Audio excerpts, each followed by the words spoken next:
नमस्कार दोस्तों, आप सुन रहे हैं आपका अपना चैनल और आज हम बात करने वाले हैं देश के लाखों पेंशन धारकों से जुड़ी सबसे बड़ी खबर ईपीएस 95 पेंशन 2026 की ताज़ा अपडेट।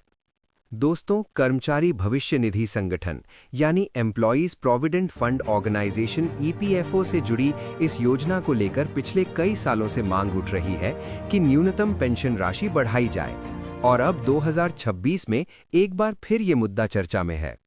कहानी की शुरुआत उत्तर प्रदेश के कानपुर में रहने वाले 72 वर्षीय रामलाल जी 40 साल तक फैक्ट्री में काम किया। हर महीने तनख्वाह से ईपीएफ कटता रहा।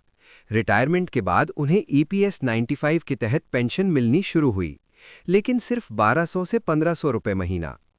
क्या इतने पैसों में आज के समय में गुजारा संभव है? यही सवाल देश के लाखों पेंशनर्स पूछ रहे हैं। ईपीएस 95 क्या है? ईपीएस 95 यानी एम्प्लॉई पेंशन स्कीम 1995। ये योजना 1995 में लागू हुई थी और इसे केंद्र सरकार ने ईपीएफओ के माध्यम से शुरू किया था।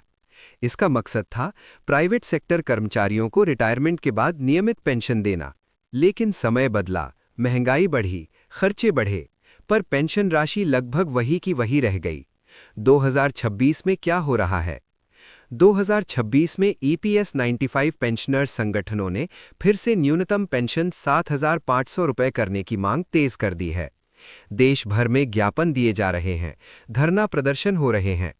दिल्ली में हुई एक बैठक में पेंशनर्स प्रतिनिधियों ने कहा कि हमने जीवन भर देश की सेवा की है, अब हमें सम्मानजनक पेंशन मिलनी चाहिए। कुछ रिपोर्ट्स के मुताबिक सरकार इस मुद्दे पर समीक्षा कर रही है, हालांकि अभी तक कोई आधिकारिक घोषणा नहीं हुई है। सुप्रीम कोर्ट का फैसला और हाई पेंशन विकल्प। दोस्तों, आपको याद होगा कि 2022 में सुप्रीम कोर्ट ऑफ इंडिया ने हाई पेंशन विकल्प पर बड़ा फैसला दिया था। इसके बाद ईपीएफओ ने उच्च वेतन के आधार पर पेंशन का विकल्प दिया। 2026 में भी कई सदस्य अपने आवेदन की स्थिति को लेकर अपडेट का इंतजार कर रहे हैं। कई लोगों का कहना है कि आवेदन करने के बाद भी प्रक्रिया बहुत धीमी है।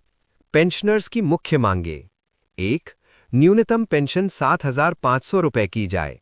2. महंगाई भत्ता जोड़ा जाए। 3. हाई पेंशन प्रक्रिया को सरल बनाया जाए। 4. मेडिकल सुविधा दी जाए। इन मांगों को लेकर राष्ट्रीय स्तर पर अभियान चल रहा है। सरकार का पक्ष। सरकारी सूत्रों का कहना है कि पेंशन बढ़ाने का सीधा असर वित्तीय बोझ पर पड़ेगा, क्योंकि ईपीएस फंड में योगदान सीमित है और पेंशनर्स की संख्या लगातार बढ़ रही है। यानी फैसला आसान नहीं है, लेकिन उम्मीदें बरकरार हैं। एक भावनात्मक सच्चाई। रामलाल जी जैसे लाखों बुजुर्ग आज भी हर महीने की पहली तारीख का इंतजार करते हैं। मोबाइल में मैसेज आता है, पेंशन जमा हुई। पर सवाल ये है कि क्या वो राशि सम्मानजनक जीवन के लिए पर्याप्त है? आगे क्या? 2026 का बजट सत्र और आगामी सरकारी बैठकों पर नजर है। अगर कोई बड़ा फैसला आता है तो इसका सीधा फायदा देश के करीब 65 लाख से ज्यादा पेंशनर्स को मिल सकता है। समापन। दोस्तों, ईपीएस 95 सिर्फ एक योजना नहीं है, ये उन लोगों की उम्मीद है जिन्होंने अपनी पूरी जिंदगी मेहनत में लगा दी। जैसे ही कोई आधिकारिक अपडेट आएगी, हम आपको सबसे पहले जानकारी देंगे। अगर आप भी ईपीएस 95 पेंशनर हैं या आपके परिवार में कोई है, तो कमेंट में जय पेंशनर जरूर लिखें। वीडियो को लाइक करें, शेयर करें और चैनल को सब्सक्राइब करना न भूलें। धन्यवाद। जय हिंद।